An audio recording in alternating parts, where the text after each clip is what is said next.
Vibe coding is dead, or at least the version of it we have all gotten used to. Because for the past year, everyone has been vibe coding. Developers, startup founders, AI creators, everyone on Twitter. You would open Claude, ChatGPT, Cursor, or Lovable, type in an idea, and suddenly you have an app, a dashboard, a landing page, maybe even a full product. But what if I told you that Andrej Karpathy, the person who helped make vibe coding popular in the first place, is now saying that the era of vibe coding is over? Not me, him, the guy who co-founded OpenAI, ran AI at Tesla, and now works at Anthropic, the company behind Claude, is saying we're moving into a new phase called Agentic engineering. And this matters because the future is not just prompting AI to write code, it's learning how to work with AI systems that can plan, use tools, check their own work, fix mistakes, follow constraints, and help you build real software and automations that actually work beyond a demo. So in this video, I'm going to break down exactly what Karpathy said, what agentic engineering actually means, why vibe coding by itself is not enough anymore, and why I think this changes everything, especially if you're using tools like Claude Code, MCPs, or AI agents to build real systems for businesses. Okay, so first let's talk about what vibe coding actually is. Because if you've used ChatGPT or Claude or Lovable to build anything in the past year, you've probably done it. Vibe coding is when you type something like, build me a landing page that sells protein powder to runners, right? And AI just figures it out, no spec, no requirements, no supervision. You just vibe with it essentially. And for a year, this felt like magic. Anyone could build anything. You didn't need to understand what was happening under the hood. You just had to describe what you wanted. And AI took care of the rest. But here's what nobody was talking about. The output was sketchy, bloated code, hallucinated logic, security holes nobody caught, tools that would work for the first user and broke for the fifth. Karpathy actually shared a brutal example. He built a real product called MenuGen. The AI agent he was using accidentally matched a customer's Stripe email to their Google email. Just assumed that they would be the same. They weren't. The payment went to the wrong place. Tiny detail, massive consequences. That's vibe coding in a nutshell. It looks like it works until it doesn't. So what does Karpathy say we should do instead? Agentic engineering. And here's the line that stopped me cold. Vibe coding raises the floor, agentic engineering raises the ceiling. Now let me break that down.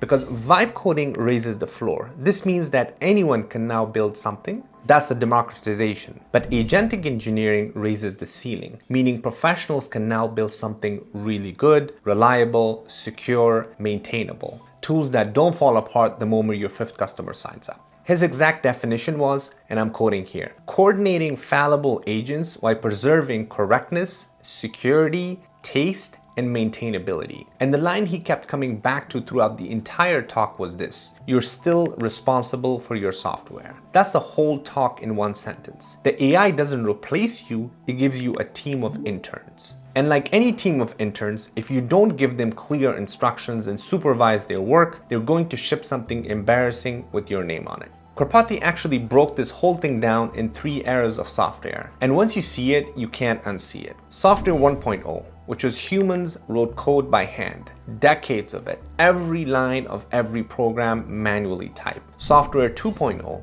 it was neural networks trained on data. Instead of writing rules, we trained machines to figure out the rules themselves. And now software 3.0. This is where it gets crazy. The LLM itself becomes the computer. Natural language becomes the programming interface, and agents become the runtime. Read that again. We're now literally programming in English, not as a toy, not as a hobby project, as the actual way to build software going forward. That's the huge shift. That's what Karpathy was telling Silicon Valley 2 weeks ago, and that's why everything is about to change. Now here's the part that most creators covering this talk are missing. Karpathy was speaking directly to developers, but the principles he laid out apply to anyone building anything with AI, even if you have never written a single line of code in your life. I'm going to give you 4 shifts you need to make starting today.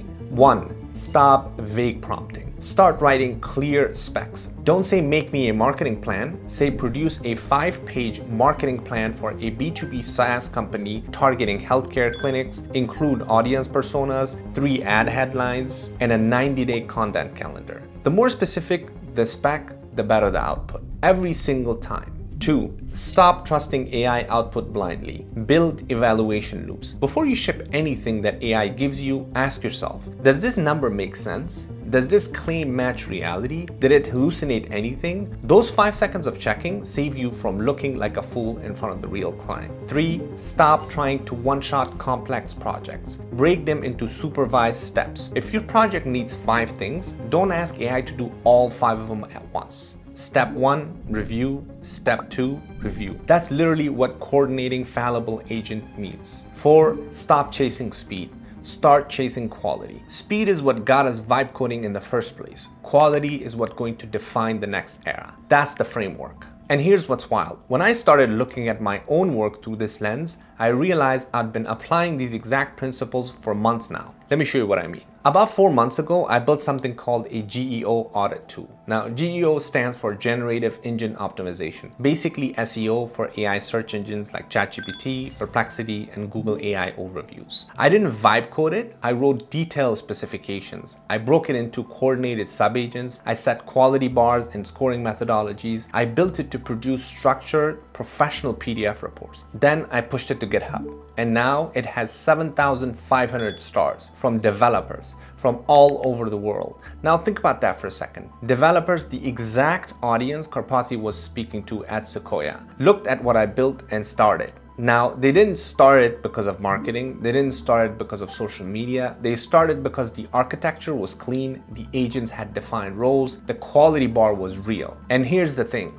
I didn't know I was doing agentic engineering. I was just trying to build something that actually worked. But that's the entire point. When you apply the principles, even without knowing the name for them, the output speaks for itself. But the real test isn't GitHub stars. GitHub stars don't pay bills. The real test is whether the output is good enough that someone will pay for it. So my team took that same tool and used it to run real audits for real businesses. We analyze a website, generate the PDF report, and send it over to the business owner. The output looks something like an SEO agency would charge thousands of dollars to produce. Real data, real audits, specific recommendations with priority and impact ratings. My team landed actually our first paying client within a few weeks. And here's the part that actually convinced me this wasn't just luck. Someone in my community, someone learning all of this from scratch, took the same approach, built her version of the tool, followed the same principles, and landed her first paying client within few weeks. Same approach, different person, same outcome.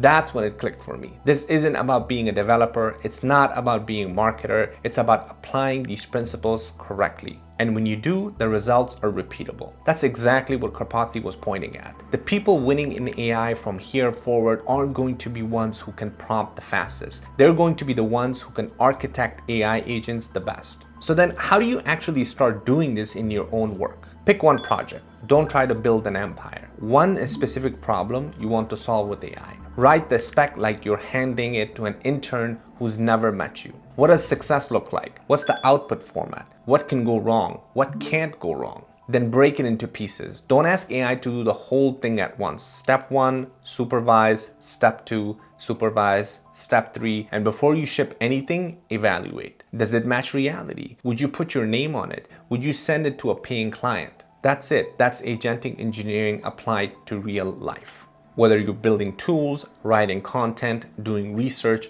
or trying to start an agency, the framework works. The proof is out there. The only question is whether you're going to apply it. If you want to see exactly what this looks like in practice, I've got every tool I've built using these principles available, plus a community where we go deep on how to actually do this end to end. Link is going to be in the description if you want to check it out. No pressure either way. Now, Karpathy didn't just give a developer talk at Sequoia 2 weeks ago. He drew a line in the sand. Vibe coding is the past, agentic engineering is the future. And the people who win in AI from here on out aren't the ones who can type the fastest. They're the ones who can direct AI agents the best. Okay, so you've got the framework now. Go ahead and build something. And if this clicked for you, hit subscribe. I'm going to keep breaking down exactly what this looks like in practice in this channel. So hopefully I'll see you in the next one.